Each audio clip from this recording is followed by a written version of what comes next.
पिछले दिन हमने क्या पढ़ाया था, वृत्ताकार चालक के कारण चुंबकीय क्षेत्र बढ़ाया था, वो फर्स्ट था। आज सेकंड में क्या होगा हमको, सीधे धारावाही चालक के कारण चुंबकीय क्षेत्र। इंग्लिश कैसे लिखेगा, इंग्लिश में बोले थे उल्टा लिखते हैं। चुंबकीय क्षेत्र इंग्लिश क्या होगा, मैग्नेटिक फील्ड के कारण इंग्लिश होता है ड्यू टू, है। अब किसके कारण, सीधे स्ट्रेट, करंट धारा, कैरिंग माना वाह्य, कंडक्टर माना क्या हुआ, चालक। समझ रहा है ना, इंग्लिश लिखने में कोई परेशानी नहीं, तो उल्टा लिखते हैं। हाँ, क्या हुआ, कैरिंग है, CARRYING, ठीक है, कैरिंग। तो इसके लिए क्या करते हैं हम, पहले एक सीधे धारावाही चालक बनाएंगे ना, सीधे धारावाही चालक बनाया था, ये हमारा सीधे धारावाही चालक है, ये है, ठीक है, ये हमारा क्या है, सीधे धारावाही चालक है।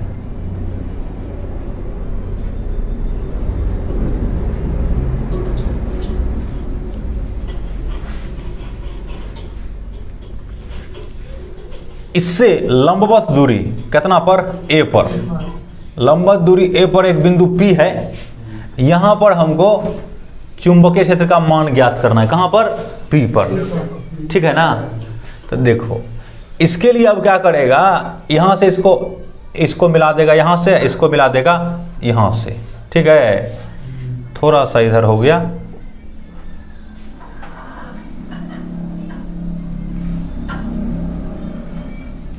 तो देखो ये जो बिंदु P है, इसको मान लो O बिंदु, इसको क्या मानते हैं, O पॉइंट।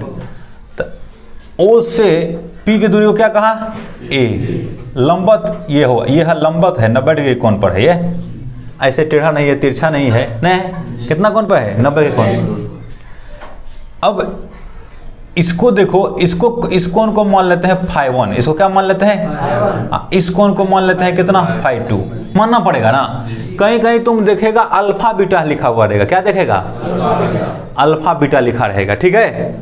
तो देखो अब हमारा सारा सिस्टम तैयार है। अब हम क्या करेंगे, एगो छोटा सा एलिमेंट लेंगे, नहीं करंट एलिमेंट, धारा अवयव कितना, IDL। तो मान लो धारा किधर चल रहा है, ऊपर की ओर I चल रहा है, नहीं। तो यहाँ हमने लिया छोटा सा भाग लिया, क्या, DL, क्या लिया यहाँ लिया हमने DL लिया था। आइडियल कैसा किधर होगा, ऊपर होगा, बोलो ना, आइडियल किस दिशा में होगा, ऊपर दिशा में होगा कि नहीं होगा। यहां से इसको मिलाया, कहां से, हमको P पे निकालना है ना, तो P पे निकालना, तो यहां मिलाया, इस कोण को माना सिर्फ फाई, क्या माना इसको, फाई, ठीक है। ये कितना डिग्री है, ये कितना मान लेते हैं, थीटा मानेंगे ना, ये कितना मान लिया, थीटा, ठीक है। इतना ही चीज हमको करना है। इसको मन है तो मान लो A मान लो, इसको क्या मान लो, इस पॉइंट को A B मान लो, इसको P मान लो, इसको O मान लो, A B, इसको क्या मान लो, इसको C मान लो, क्या मान लो, यहाँ पे जहाँ स्मॉल एलिमेंट है ना, स्मॉल करंट एलिमेंट, उसको क्या मान लिया है, C, ठीक है, हैं? तो अब हम इसका वर्णन लिखते हैं। माना AB एक धारावाही, AB एक धारावाही सीधा ना होगा, अच्छा ठीक है, धारावाही चालक है, हैं? जिससे बोलो ना क्या लिखना चाहिए, I धारा ना, I धारा ऊपर की ओर, ऊपर की ओर प्रवाहित हो रही है, ठीक है, ठीक लिख रहे हैं, प्रवाहित हो रही है ना। धारा किधर है, ऊपर। इस चालक से ना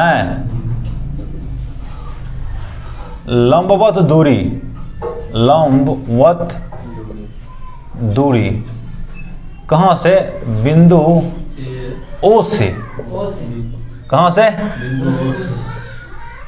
लंबवत दूरी कहां से, बिंदु A से ना, बिंदु O से, बिंदु O से लंबवत दूरी A ना है, कितना दूरी है, इस चालक से लंबवत दूरी A पर एक बिंदु, बोलो ना, P है, नहीं है, एक बिंदु क्या है, P है, जहां चुंबकीय क्षेत्र का मान ज्ञात करना है। ठीक लिख रहे हैं, चुंबकीय क्षेत्र का मान ज्ञात करना है। नहीं, चालक के छोरों के बिंदु क्रमशः कितना है? छोरों के बिंदु क्रमशः ए तथा बी है, नहीं है?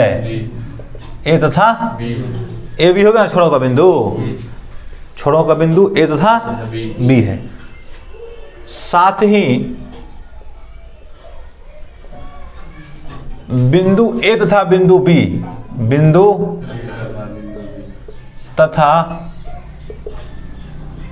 बिंदु बी बिंदु पी से क्रमशः बिंदु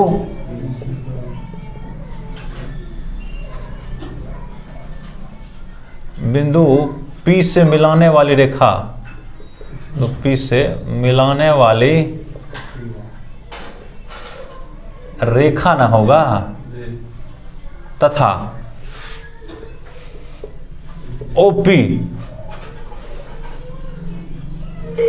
के बीच बना कोण क्रमशः, बीच बना कोण क्रमशः कितना कितना है?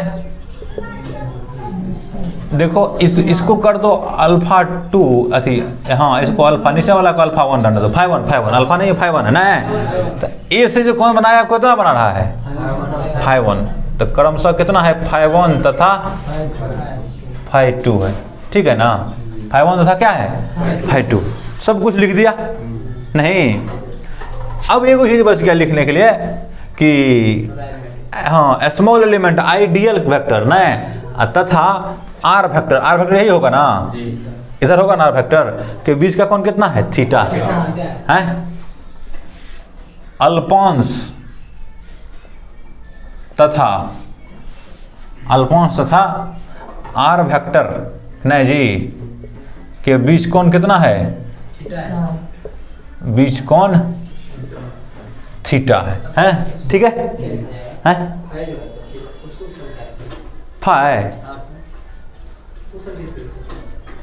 फाइ तो ओपी और ओसी के बीच का कोण, सीपी के बीच का कोण है ना। फाइ क्या है? सीपी की। देखो ना फाइ जैसे ही इसको ऊपर ले जाएगा ना, इस अल्पांश को यहाँ ले आएगा तो चेंज होगा ना फाइ, यहाँ लाएगा तो और चेंज होगा नहीं फाइ, यहाँ जब ला लेगा ना यहाँ अल्पांश को, तो फाइ बराबर कितना हो जाएगा? फाइ 1 हो जाएगा, नहीं हो जाएगा? यहाँ ले आएगा तब कितना होगा? फाइ 2 हो जाएगा। तो इसी को हम फाइ को चेंज करके हम इसका मान निकालेंगे हर जगह। ठीक है? फाइ को चेंज करते करते एक बार लिखेंगे फाइ 1 तक रहेगा, ऊपर में क्या रहेगा? फाइ 2 तक रहेगा। ठीक है? के बीच का कोण कितना है? थीटा है ना। तो बायो सावर्त के नियम से, किसके नियम से? बायो सावर्त के नियम से बिंदु P पर चुंबकीय क्षेत्र कितना होगा? बिंदु P पर चुंबकीय क्षेत्र dB बराबर होता है μ0/4 pi ideal vector across r vector बटे आर क्यू होता है ना। तो इसी को लिखेगा dB equal to μ0/4 pi ideal r sine theta ना बटे आर क्यू से आर क्यू कैंसिल हो जाएगा, आर स्क्वायर बचेगा ना यहाँ। तो dB बराबर कितना हो जाएगा? μ0/4 पाई ना आइडियल साइन थीटा बटा कितना बचेगा? आर स्क्वायर बचेगा। ये हुआ हम नहीं हुआ? इसको समीकरण 1 मान लो, इसी में सब कुछ करना है हमको। ठीक है? देखो यहाँ देखो, इसमें अगर देखना चाहोगे तुम तो हमको चाहिए क्या चाहिए? डीएल चाहिए ना, साइन थीटा चाहिए ना, आर चाहिए ना। ये सब अगर दे देंगे तो हम क्या करेंगे? इसको निकाल लेंगे कितना होगा डीबी नहीं। अरे इंटीग्रेट कर देंगे, यहाँ के जोड़ देंगे, यहाँ के जोड़ देंगे, यहाँ के जोड़ देंगे, सबको जोड़ देंगे तो निकल जाएगा ना। तो देखो सबसे पहले हम त्रिभुज ओपीसी में देखना चाहते हैं, तो सीओपी में, कितना में? सीओपी में। ओ जहाँ समकोण है ना, बोलो ना, वो क्या है? देखो हमको जो है ना ये आर वेक्टर है ना ये जी, ये लिखा है ना आर, तो हमको जो दिया है इतना को मान लेते हैं एल। ये कितना दूरी पर लिया है बोलो? एल दूरी पर ना है, कितना पर? एल दूरी पर डी एल लिया है, ठीक है। तो हमको डी एल तो चाहिए, वहाँ चाहिए ना, डी एल चाहिए। तो पहले त्रिभुज सी ओ पी में देखो जो चीज़ हमको दिया है उसके मदद से ही निकालेंगे। तो कॉस फाई बराबर क्या लिखेगा बोलो? कॉस फाई बराबर लिखेगा, कॉस बराबर क्या होता है? आधार बटे कर्ण ना। तो आधार कितना होगा? ए होगा, है ही है आधार, इसके लिए होगा ना, लंब नहीं हो जाएगा, आधार ये होगा। तो ओ पी बटे कितना? ओ पी सी, बोलो ना जी, ओ पी बटे कितना होगा? P C. तो कॉस फाई बराबर कितना हो गया? ओ पी कितना है? ए, अब बटे पी सी कितना है? आर है, बोलो ना। आर बराबर कितना हो गया? ए बटे कितना होगा? कॉस फाई हुआ, ये आर निकल गया हमको जो वहां रखना है। नहीं, अब क्या निकालना है? डी एल ना, बोलो। इसी में देखो, इसी में फिर से, अच्छा तुम अगर देखोगे तो ये थीटा पुनः त्रिभुज सी ओ पी में theta plus 90 degree plus phi बराबर कितना होगा? 180 डिग्री होगा। समझ में आया क्या? कैसे बोलो तो? ये कौन और ये कौन मिलकर कितना होगा? 180 डिग्री। त्रिभुज के तीनों कोनों का योगफल 180 डिग्री होता है, कोई दिक्कत? तो हमको चाहिए क्या? हमको थीटा ना चाहिए जी। अरे थीटा हम है ना, हाँ थीटा चाहिए कि नहीं चाहिए? तो थीटा बराबर क्या करेगा जल्दी बोलो? 180 माइनस 90 माइनस कितना? फाई होगा। तो थीटा बराबर कितना होगा बोलो? 90 माइनस फाई हुआ, ये थीटा निकल गया। थीटा चाहिए, डीएल चाहिए हमको। अब क्या चाहिए? आर हो गया, थीटा हो गया, आई तो फिक्स रहेगा, ये तो फिक्स ना है। अब हमको डीएल चाहिए। पुनः इसी त्रिभुज में लिखेगा, पुनः त्रिभुज सी ओ पी में टेन थीटा बराबर देखो क्या लिखेगा? टेन फाई बराबर ये लिखेगा एल। अरे लंब आधार होता है ना, तो क्या लिखेगा? ओ सी। आधार कितना? ओ पी, बोलो। तो टेन फाई बराबर होगा ओ सी कितना होगा? ओ सी एल है बट ओ पी कितना है? ए है, बोलो ना। तो ये टेन फाई बराबर कितना हो गया? ओ ए बट ए हुआ ना। तो एल बराबर कितना हो गया? क्रॉस मल्टीप्लिकेशन कर दो, एल बराबर हो गया है 8 टेन फाई हुआ। हमको तो डीएल चाहिए, नहीं क्या चाहिए हमको? है कौन चीज? हाँ ये यहाँ कौन चीज है? एल ना। तो दोनों तरफ डिफरेंशिएट करने पर, किसका करने पर? दोनों तरफ फाई के सापेक्ष, किसके सापेक्ष? सापेक्ष डिफरेंशिएट करने पर, ठीक है। तो यहाँ लिखेगा डी एल बटे डी फाई, किसके सापेक्ष किया? देखो फाई के सापेक्ष किया ना, बराबर डी बटे डी फाई। एल कितना होगा? ए टेन फाई होगा ना, बोलो ना। ए कांस्टेंट है, बाहर निकल जाएगा, होगा ना। तो कितना होगा? ए डी बटे डी फाई इंटू कितना होगा? टेन फाई ना, बोलो। ए टेन का डिफिनेशन क्या होता है? टेन थीटा का सेक स्क्वायर थीटा होता है। कितना होता है? सेक स्क्वायर थीटा होता है। तो ये क्या होगा? सेक स्क्वायर फाई होगा, कितना बराबर? डी एल बटे डी फाई बराबर। तो डी एल बराबर सिर्फ क्या होगा? इसको इधर कर दो, तो ए सेक स्क्वायर फाई और कितना होगा? डी फाई होगा। अब तुम देखो तो तुमको जितना चीज चाहिए सब निकलल है। हमको क्या चाहिए? आर चाहिए था, निकाले हुए हैं। हमको थीटा चाहिए, निकाले हुए हैं। और क्या चाहिए हमको? डीएल चाहिए, निकाले हुए हैं। अब क्या करेंगे? इस समीकरण में इसको रख देंगे? नहीं, तो अब लिखेंगे समीकरण 1 से। समीकरण 1 है ना, माने थे इसको। डीबी बराबर कितना होगा? म्यू नॉट बटे 4 pi I D L sine theta बटे कितना होगा? R square. तो म्यू नॉट बटा 4 पाई, तो यूं का यूं रह जाएगा ना, आई डी एल, आई तो आई है, डी एल के बदले क्या लिखा निकाला है, ए सेक स्क्वायर फाई और d phi, I D L sine theta है ना, फिर ये तो डी एल हुआ, सिर्फ नहीं हुआ, ये डी एल है, ये आई है, साइन थीटा के बदले क्या लिखा, साइन, और थीटा के बदले क्या लिखा है, देखो 90 माइनस फाइव है, 90 माइनस कितना है, 5 है ना, अब बटे आर स्क्वायर है ना, बटे आर स्क्वायर कितना है, ए कोस फाइव स्क्वायर है बराबर, ए बटे है ना, ए बटे कॉस फाइव का क्या होगा, स्क्वायर होगा। ठीक है, यहां तक समझने में कोई समस्या, बोलो ना। तुम यही चाहो ना इसको तो ऐसा कर सकते हो, बराबर ए सेक फाई लिख सकते हो।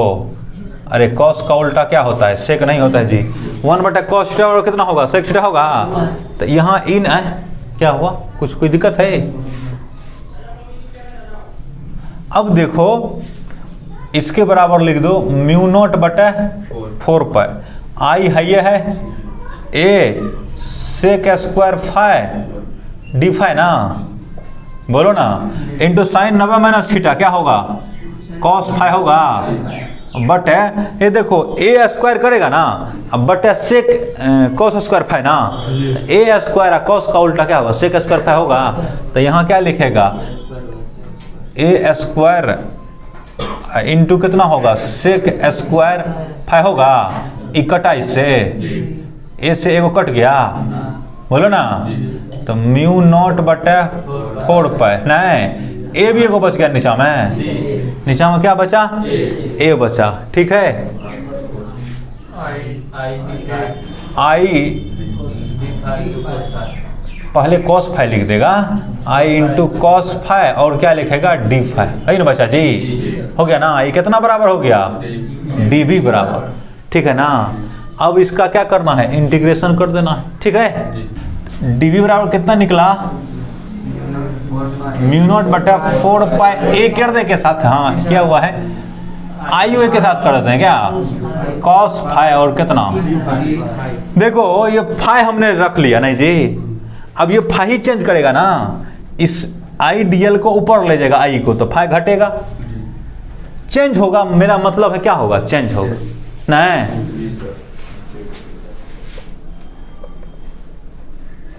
चालक तार के कारण बिंदु P पर उत्पन्न कुल चुंबकीय क्षेत्र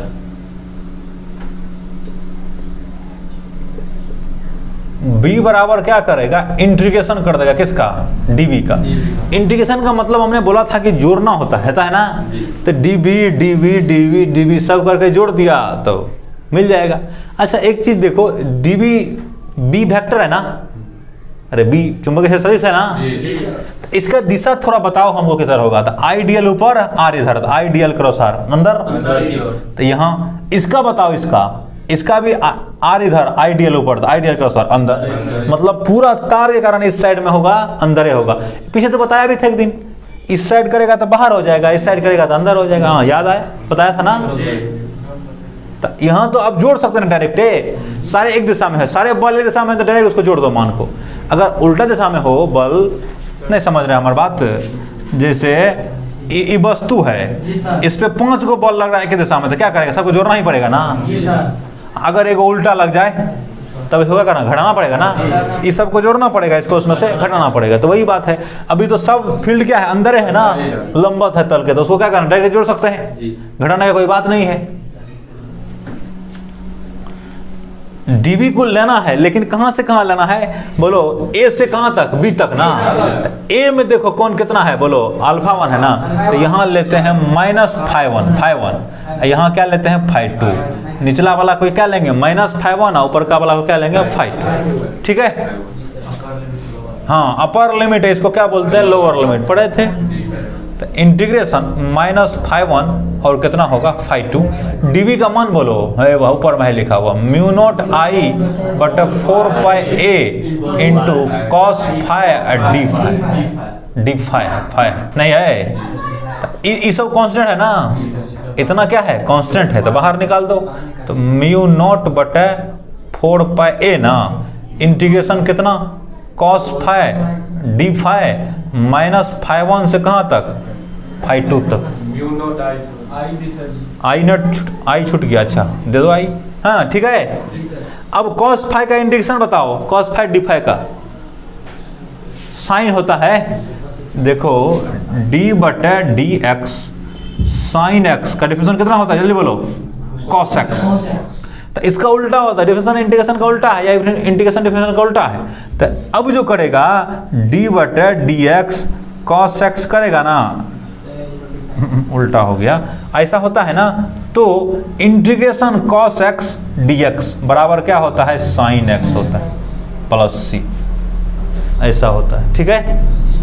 जैसे d/dx tan x का डिफरेंशियल क्या होता है, अभी तुरंत लिखा था sec² x लिखा था ना, तो sec² x dx का इंटीग्रेशन क्या होगा बोलो तो, tan x प्लस कितना होगा, उल्टा होता है।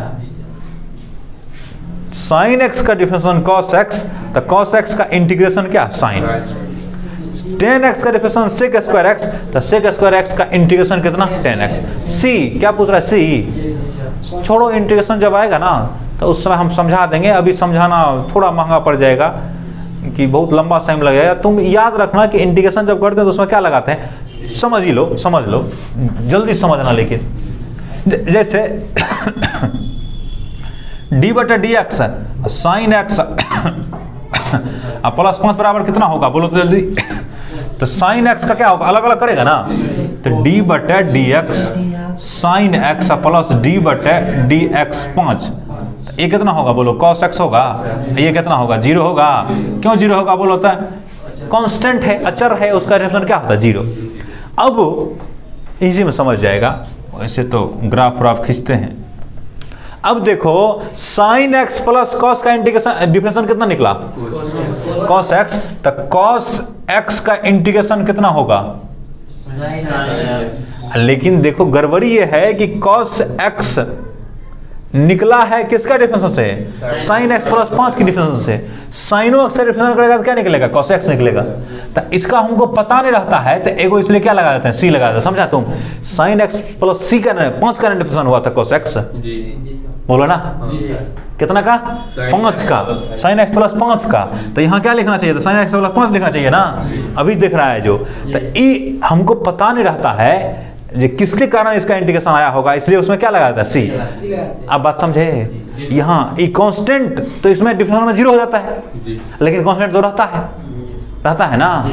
तो अभी क्या कहेंगे, इसको देख के क्या कहेंगे, cos x dx बराबर क्या कहेंगे, अभी बोलो ना, sin x प्लस कितना कहेंगे, 5 कहेंगे ना, है। तो हमको पता नहीं रहता कि कितना होगा, 5 होगा कि 10 होगा, तो इसलिए यहाँ क्या लगा देते हैं हम, sin x प्लस कितना लगा देते हैं, c लगा देते हैं। जैसे दूसरा उदाहरण ले लेते हैं, integration tan x plus e बराबर मान के चलो, तो sec² x प्लस 0 होगा ना, बराबर sec² x होगा, अरे e के डिफरेंशियल कितना होगा, 0 होगा। इंटीग्रेशन करो, इंटीग्रेशन sec² x dx बराबर कितना होगा बोलो तो, tan x प्लस कितना होगा, e ना, e हम जानते नहीं थे, e इसमें था, डिफरेंशियल करने से क्या हुआ, इसलिए हम क्या कर देते हैं, इसमें जब इंटीग्रेशन कर लेते हैं c लगा देते हैं। अगर नहीं होगा तो 0 हो जाएगा, नहीं होगा तो कितना होगा, उस शर्त दिया रहेगा, उसके कारण क्या होगा, 0 हो जाएगा, ठीक है। इसलिए क्या लगा देते हैं, c लगा देते हैं। हाँ, अपर लिमिट लोअर लिमिट रहता है ना, तब c लगाते भी हैं तो कुछ नहीं होता है, वो c कैंसिल हो जाता है। जब खाली उसको बोलते हैं इनडेफिनिट इंटीग्रेशन और निश्चित समाकलन, नहीं निश्चित बोलते हैं जब अपर लिमिट लोअर लिमिट रहता है, जब अपर लिमिट लोअर लिमिट नहीं रहता है तो उसको बोलते हैं अनिश्चित समाकलन, इसलिए उसमें c लगाते हैं। तो जल्दी यहाँ अब यहाँ आ जाओ, μ0I/4πa हुआ, बोलो जी सर। अब देखो कॉस का इंटीग्रेशन क्या होगा, देखो तो कॉस का साइन होता है, अभी तुरंत बताया था, कितना होगा, तो साइन x होगा ना, अब प्लस c कर दिया ना, कर दो, हालांकि रहेगा नहीं, -5 और कितना होगा 5 होगा कि नहीं होगा, बोलो, तो को बोल नहीं रहा है। अब क्या करेगा, अपर लिमिट लोअर लिमिट आ गया, अपर लिमिट जो आ गया तो लिखो म्यू नॉट बटे कितना 4 पे आई भी ना।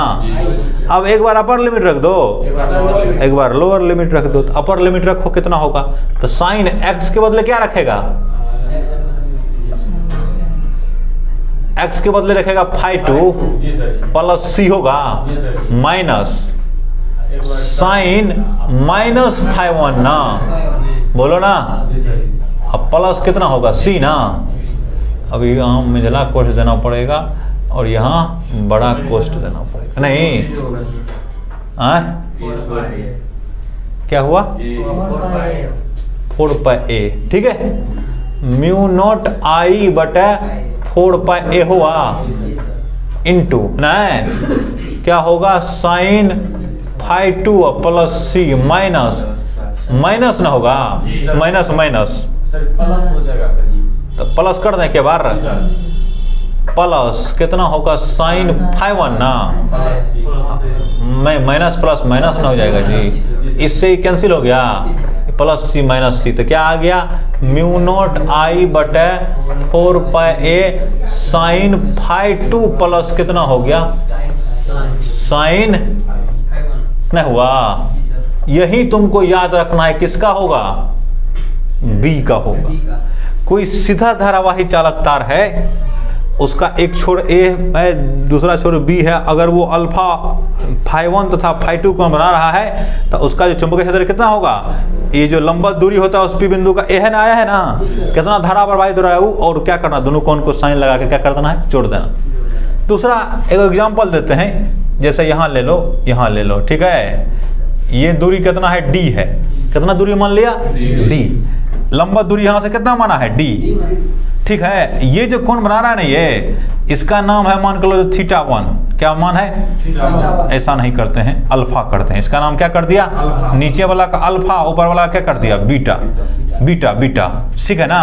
तो तुलना करो तो ए के बदले क्या आया है d, अल्फा 1 के बदले क्या है अल्फा, नहीं φ1 के बदले है अल्फा, और φ2 के बदले क्या है बीटा। तो इसके लिए चुंबकीय क्षेत्र का धारा ऊपर चल रहा है आई, तो b बराबर कितना होगा बोलो तो म्यू नॉट आई बटा 4 पाई कितना d होगा यार, d होगा ना, तुलना नहीं करना होता है, इनटू देखो साइन φ2 ना, तो साइन φ2 के बदले क्या लिखेगा, देखो वहाँ साइन φ2 के बदले क्या है बीटा है, तो साइन बीटा, अब प्लस कितना लिखेगा साइन अल्फा ने लिखेगा, यही हमारा क्या हो जाएगा, रिजल्ट हो जाएगा।